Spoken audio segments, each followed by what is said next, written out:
Ito na naman, may ebidensya na naman na hindi totoo, na hindi kilala ni Joel Villanueva ang mga taga DPWH at saka yung mga contractors ng DPWH dito sa isang event sa Bulacan. Siya mismo ang nagpakilala doon sa controversial na district engineer na si Engineer Henry Alcantara. Noong nakaraan, gusto nating i-refute yung sinasabi na hindi raw kilala ni Villanueva yung mga DPWH sa central office, kahit daw doon sa Bulacan, hindi niya kilala yan. Mga contractors, hindi niya daw yan kilala. Pero nung nakaraan, pinakita natin, mismong yung controversial na district engineer, si Villanueva, si Alcantara, nagpakilala sa kanya. Dito naman sa makikita natin, pinakilala naman ni Villanueva yung district engineer, si Alcantara. Ang ating po district engineer na taga-Bukawi, sabi po niya siya ay pinakamagandang lalaki na district engineer ng DPWH, si Henry Alcantara. So paano mo ngayon masasabi na hindi sila magkakilala? Mga kabunyog, mga kababayan, ito na, may ebidensya na naman. Si Villanueva, hindi totoo na wala siyang kilala sa mga DPWH or sa contractors ng DPWH. Nauna na, nung nakaraan, pinakilala ni Engineer Alcantara mismo, si Villanueva, na ito yung nagdadala ng pundo sa mga projects ng Bulacan. Ngayon naman, sa isang event, si Villanueva naman ang nagpakilala kay District Engineer Alcantara. Tinawag niya pang ang aking District Engineer. Aking. Ibig sabihin District Engineer niya, tao niya. Ang taga Bukawi o taga saan ba ang mga Villanueva? Taga Bukawi. Kaya sinabi niyang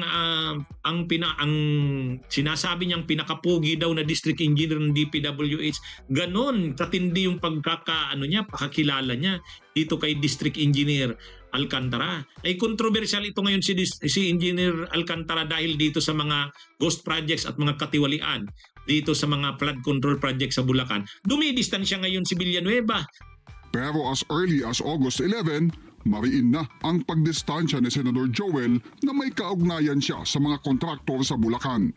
As the majority leader of the Senate, I don't see any senators involved in any of these 15 construction firms.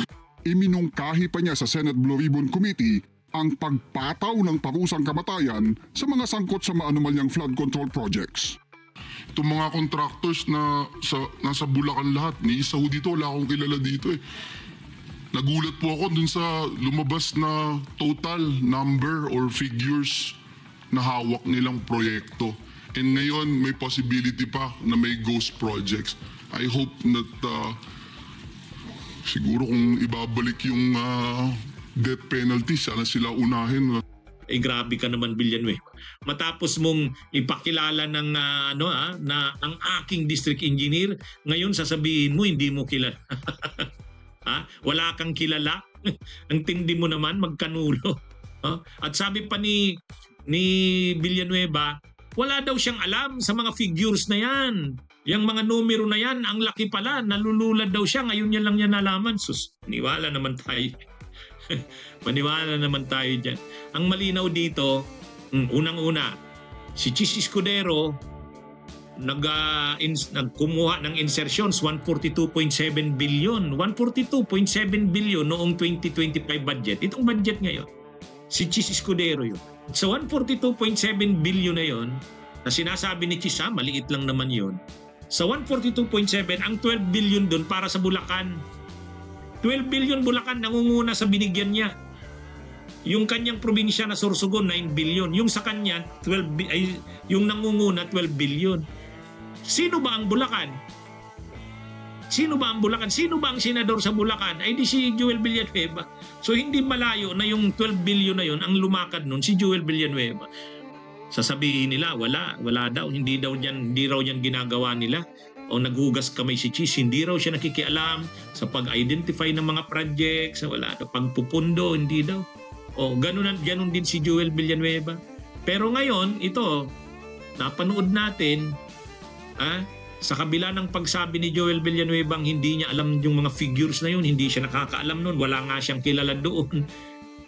Wala daw siyang kilala sa Bulacan na pwedeng contractor or district engineer or DPWH engineer.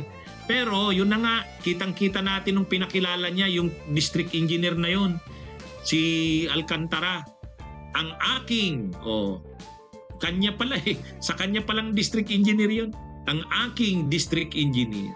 Di ba? Ang linaw ng pagkakapakilala taga Bukawi. Ang Bukawi, lugar yan nila ng mga Villanueva. Kaya ano ito? Nagsisinungaling. At in fact, nakita natin kanina na uutal na si Joel Villanueva doon sa pagsisinungaling sa Senado. Obvious na nagsisinungaling. Nasa Bulacan lahat. Ni isa ko dito, wala akong kilala dito. Gulat po ako dun sa lumabas na total number or figures na hawak nilang proyekto. And ngayon, may possibility pa na may ghost projects. Mga kabunyog, mga kababayan. Kaya yan yung